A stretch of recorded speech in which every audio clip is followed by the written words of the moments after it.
Arestado ang nagpakilalang pamangkin ni Interior and Local Government Secretary Benan Abalos na nag-ooperate umano ng kolorum na van sa lungsod ng Quezon. Ayon kay Gabriel Go, Officer in Charge ng Special Operations Group ng MMDA, nagsagawa sila ng operasyon sa bahagi ng Cubao dahil sa impormasyon na may isang van na illegal na nagsasakay ng mga pasahero na biyaheng Laguna. Nang mahuli ng MMDA, natuklasang pasuna ang rehistro ng van at nabistong peke ang lisensya ng driver.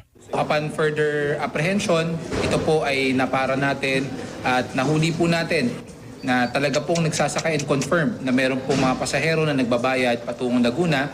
And furthermore, nalaman po natin na yung van po ay expired po ang registration na tumatakbo sa ating kalsada. At pangalawa, yung driver po nagpresenta ng lisensya. However, upon further confirmation, ang lisensya po ay peke.